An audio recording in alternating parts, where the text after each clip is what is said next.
So you all know by now that I had a relationship with Burma camp where I grew up and where I was born. One of our fathers passed, and we buried him on Friday at Burma camp. And I'd like to pay tribute to him because he was a very good man. I'm referring to Brigadier General Thomas Nguah. And Brigadier Nguah lived most of his life in Burma Villas in Accra.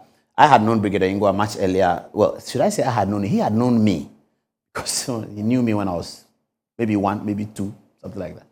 And then when I grew up and I could remember, I know him. And I knew him as Major Nguah. Later, he became Brigadier General. Unfortunately, he's passed. And, in Burma camp, we lived like one community, like one family.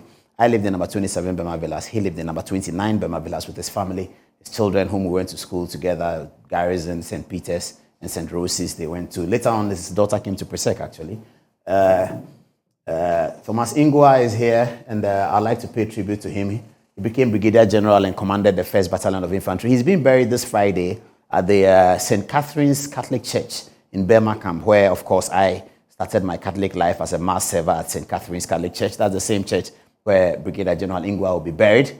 And I have to say something about Brigadier Nguah when I get to the photographs. But let's talk about this. The late General Thomas Nguah, affectionately called Tom, so younger people called him Uncle Tom, was born on the 10th of August 1943 in Esiama, a town near Axim in Zima North District of the Western Region, to Mr. Thomas Ezra Nguah, an educationist, and Mary Afokujo, a trader. The Brigadier General had his primary education at Roman Catholic Boys' School in Dunkwa-Onofin in the central region of Ghana, and the secondary education at Fijai Secondary School in Takoradi in the Western region.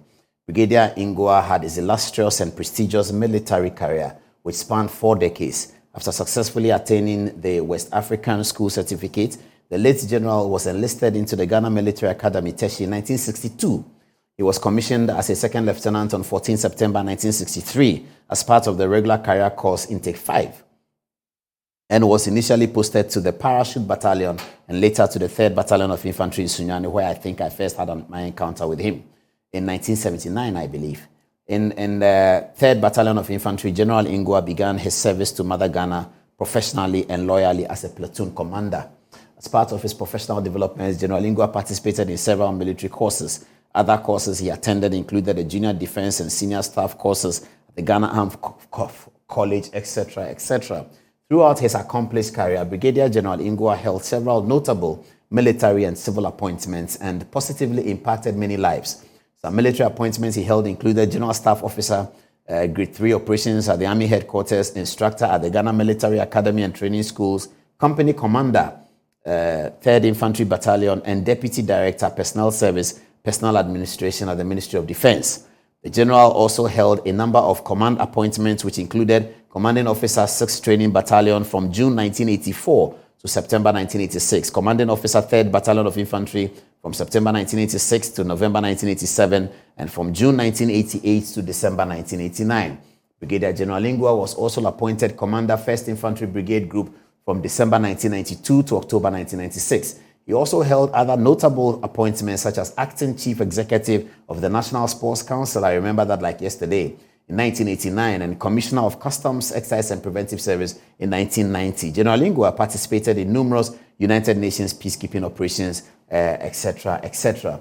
During the latter part of his illustrious career, he was appointed as the Armed Forces representative on the Evaluation of Performance Agreements for Chief Directors and Regional Coordinating Directors Committee in December 1999, and later seconded to the State Protocol Department in January 2000. General Nguah was honorably released on 1st June 2002 after over 40 years of service with the colours.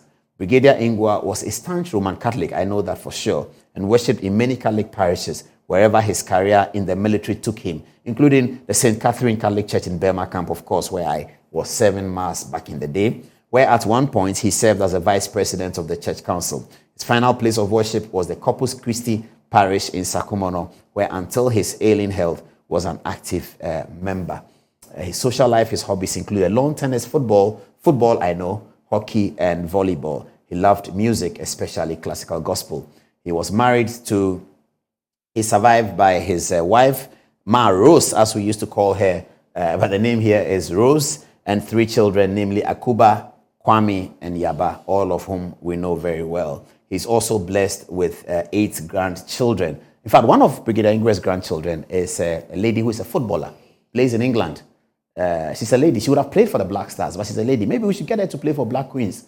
I'll show you her photograph one of these days. She's a footballer. She's a proper. I think she plays for Celtic now. Celtic ladies. She's a midfielder. She turns round. I mean, you should see Brigadier Nguah's one of the grandchildren. Is a great footballer. Okay, Brigadier Nguah fought good fights through his diligent service to his family, God, and country. A beloved family man who epitomized the perfect officer and gentleman through discipline, fortitude, and integrity. In the perfect hope of the resurrection through our Lord Jesus Christ, may his precious soul rest in eternal peace. Brigadier General Nguah will be buried in Accra this week. Friday, the service is at Burma Camp, St. Catherine's Church. I will certainly be there. And then from there, we'll move to the Arakan Mess, the 5 BN Mess, Arakan Mess, which is not far from the St. Catherine's Church, all in Burma Camp on Friday. We have a big day on Friday, big funeral on Friday. All of us from Burma Camp will be there to see off our great father, Brigadier General Thomas Nguah. Brigadier Nguah's photographs are here. And I have many stories, but tonight I'm sad, so I'm just going to tell you one story. So we used to play football in Colonel Topper's house. Colonel Topper had a park behind his house where all the young boys in the area play football. We don't play on Mondays, but Tuesday, Wednesday, Thursday, Friday. When we went to secondary school in boarding school and we came on vacation, we played from morning. From 9 o'clock we are playing. And so sometimes, Brigadier Nguah is standing on his porch across the street in the house. Sometimes the ball sort of finds its way there, So the ball is there and Brigadier Nguah is standing on his porch and he's looking out, and we have to choose who is going to sort of venture. Brigadier Nguah was very strict, so you'll be afraid of him. But if you get close to him, he's not to be feared. But if you are looking at him, he can be, you can see that he's a real soldier. So whilst we're thinking who is going to take the ball, Brigadier Nguah picks the ball, he throws it, and he kicks it back to us. And we are so excited that those days he was Colonel, I believe. We are so excited that the Colonel kicked the ball, and he kicked it well to us. And I remember all of those things, and he likes listening to football commentary. I remember something about Brigadier Nguah. Even when the game is on television, the Black Stars game, when it's on television, he likes to listen to the commentary. So he's not watching the TV, but he's listening to the radio. And you ask him why, he says when the goal comes, the radio will tell you first before the TV. And it's always true. The radio tells you it's a goal first before you see it on TV. I will remember Brigadier Nguah for that. He lived a good life. He lived a full life, 80 years old and above. It's a fantastic blessing to society, blessing to the Ghana Armed Forces, blessing to the infantry unit that he joined, especially the 3rd Battalion of Infantry, blessing to the Southern Command that he commanded, and also blessing to the Customs Exercise and Preventive Service that he commanded. Brigadier Nguah, may he rest in eternal peace. On Friday, all of us who are in Burma Camp, those of you who are watching me, who are in America, Burma Camp people, as much as possible, send a representation. We'll all be there to see off our great father. Brigadier General Nguah has passed. We'll be in Burma Camp to see him off on Friday.